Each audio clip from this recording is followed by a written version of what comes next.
This program has been going on for over 50 years. It's other programs that go on throughout the country. People have marches to commemorate Dr. Martin Luther King. At our program, of course, we have video. We also have young people come in.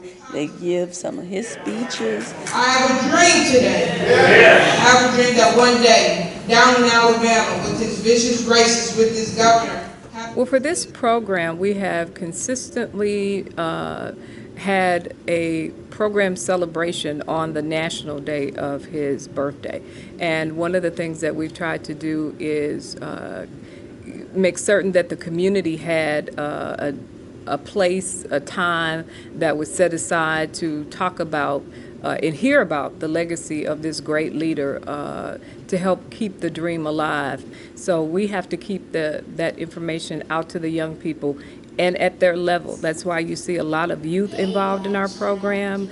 The program that we plan is very calculated. From the minute you walk through that door to the minute the program ends, we have planned it out for you very carefully, what you're going to hear, what you're going to see, what you're going to enjoy, the information that you're going to get, because we all have to be reminded. When we celebrate his life through song, through watching choral speaking, through hearing a message from a pastor at a church, we celebrate the life, we celebrate the contributions of Dr. King himself. That's one.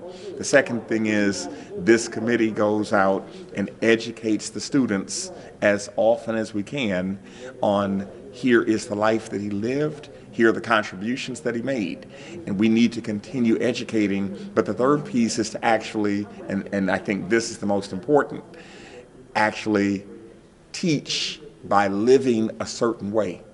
You got to lead by example. I'm a big believer in leading by example. You have to show that you are about something with your action. You have to show that you're about non-discrimination. You have to show that you want people to be fairly treated and to make sure that everyone can have the right for a better life if you simply exert yourself. And I think that, people might say to be about love is naive or naivete, and maybe he was naive. But it was so many people that followed him really because they could see his heart. They could see that he really wanted the best for the entire country. I think we have to be courageous enough to do the right thing. We have to be courageous enough to call out wrong behavior, bad words being used, bad expressions being used, and simply say we can do it tactfully, but we have to do it, and we have to do it definitively. We have to make sure that people understand there's certain things that we are not going to tolerate in our society.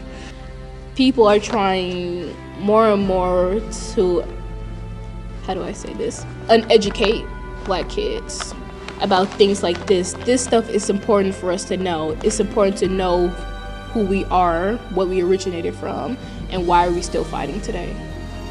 I think that they need to know that a lot of the things that they enjoy, had it not been for the work of Dr. King, they would not be able to enjoy those things. And then the other reason is because, especially today with so much violence in the world, they need to know that there can be an alternative approach. We have to make sure that people understand there's certain things that we are not going to tolerate in our society. Bigotry, racism, sexism, people being mistreated because they happen to be a woman, people being mistreated because they happen to have a different sexual orientation, whatever it is. No, people are people, and we have to make sure we stand for people rights. Young people need to know about history, black history. People are trying to take that away from us. I think black kids, any kids, should know about Dr. Martin Luther King is that he struggled. Anytime somebody struggles, that means they're making progress and they're trying to make a difference. It's always good to struggle. There's nothing wrong with that. Let us not wallow in the valley of despair. I say to you today, my friend,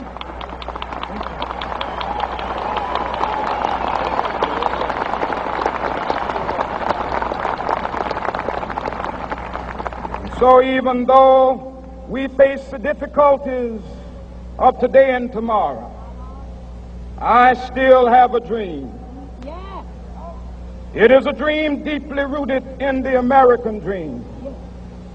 I have a dream that one day this nation will rise up and live out the true meaning of its creed.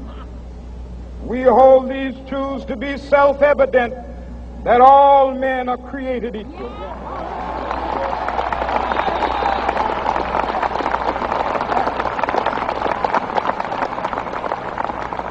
I have a dream that one day on the red hills of Georgia, the sons of former slaves and the sons of former slave owners will be able to sit down together at the table of brotherhood.